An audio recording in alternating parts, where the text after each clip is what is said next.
Hello everyone, এসে পড়েছি আরেকটা নতুন ভিডিও নিয়ে। কিছুদিন আগে গেছিলাম একটা কাজে আমাদের মালিগাঁওর দিকে। তো সেই দিকে ফ্লাইওভার দিয়ে যাচ্ছিলাম, ভিউটা এত পছন্দ হয়েছে ভাবলাম ভিডিও করে নিই। তো সেটা শেয়ার করলাম, সাথে রেসিপিটা হলো আমাদের সবার খুব পছন্দের কচু চিংড়ি। কচু চিংড়ি খেতে প্রায় আমরা এখানে কিছু রেস্টুরেন্টসে যাই, তবে এবার থেকে ভেবেছি নিজেই বাড়িতে করব। আমরা এখানে কচুর শাক বললে সেই যে কচুর লম্বা লম্বা স্ট্যাম্পগুলো পাওয়া যায় সেগুলোকে, তবে আমার বাবা যখন এসেছিল পাপা আমার জন্য নিয়ে এসেছিল এই কচুর শাকগুলো। তো এই কচুর শাকগুলো দিয়ে কিন্তু কচু চিংড়ি খেতে খুব ভালো লাগে। তা আমি যেহেতু কচু কাটতে পারি না, বা কচু কাটতে আমার একটা ফোবিয়া রয়েছে হাত চুলকানোর, তো রান্নার দিদিরা কেটে দিয়েছে আমাকে পরিষ্কার করে ধুয়ে। তারপর প্রেশার একটা সিটি মেরে নিয়েছি। আমরা বাঙালিরা বেশিরভাগই কচু চিংড়ি খেতে খুব ভালোবাসি। কচু চিংড়ি কেন, এই কচুর শাকের মধ্যে ইলিশ মাছের মাথা দিয়ে বা নিরামিষ যেটা বেঙ্গল গ্রাম আমরা চানা দিয়ে, সেটাও আমরা খেতে প্রচণ্ড ভালোবাসি।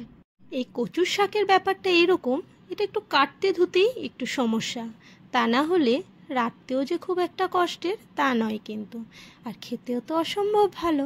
এই কচুর শাক দিয়েই সারা ভাত খাওয়া যায়। একদিন আমি পাপাকে বলেছিলাম, তুমি আসলে না পাপা, একদিন কস্তুরিতে যাব কচু চিংড়ি খাবো বলে। পাপা বলল, এ সবসময় তুই কচু চিংড়ি খেতে কস্তুরি যাস কেন রে? এইবার আমি তোর জন্য কচু শাক নিয়ে আসবো, বাড়িতেই বানাবি।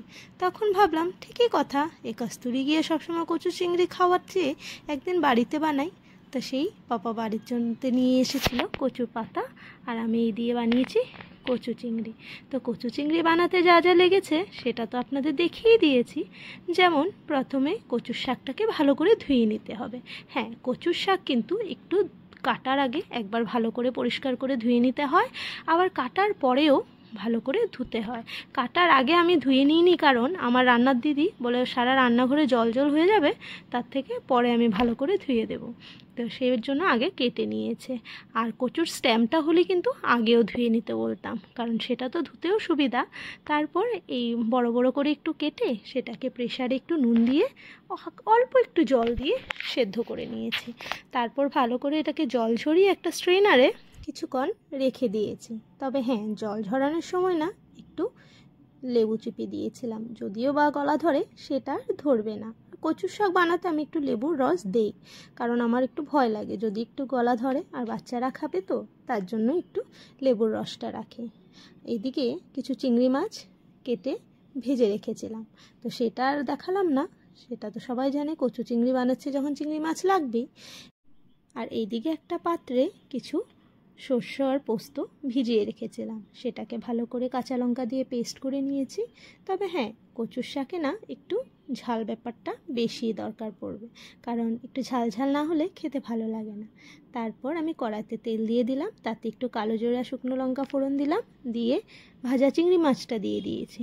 তারপর এই যে পেস্ট করে রেখেছিলাম সর্ষে আর পোস্ত, সেটাকে দিয়ে অল্প একটু কষিয়ে তার মধ্যে দিয়ে দেব এই কচুর শাকটা।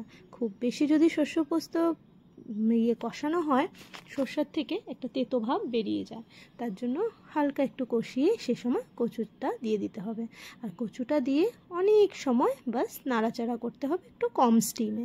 আর তারপর দিয়ে দেব স্বাদ মতো একটু নুন আর একটু চিনি। চিনিটা আপনাদের ইচ্ছে মতো দিলেও দিতে পারেন, না দিলেও নেই, একটু দিলে ভালো লাগে। তা আমি কী করেছিলাম, হালকা একটু দিয়েছিলাম। তারপর ব্যাস আস্তে আস্তে করে কম স্টিমে ভালো করে টানিয়ে নিতে হবে।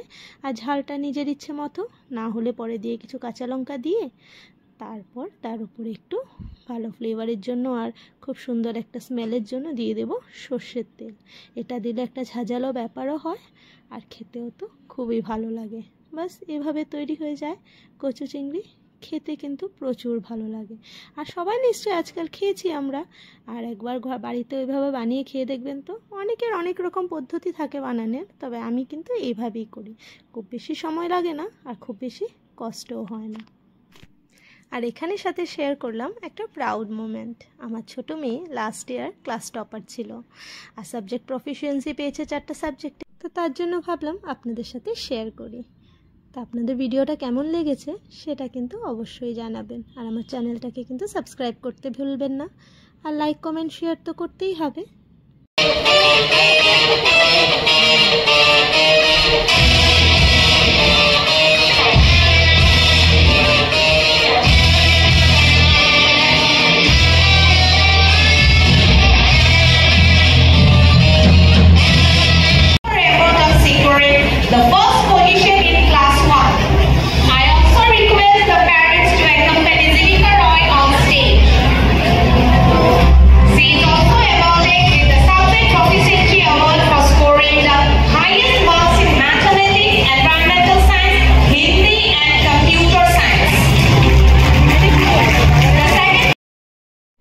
সেদিন বাচ্চারা খুব সুন্দর পারফর্ম করেছিল, তার জন্য ভাবলাম ছোট্ট একটা ঝলক আপনাদেরকে দেখিয়ে দিই।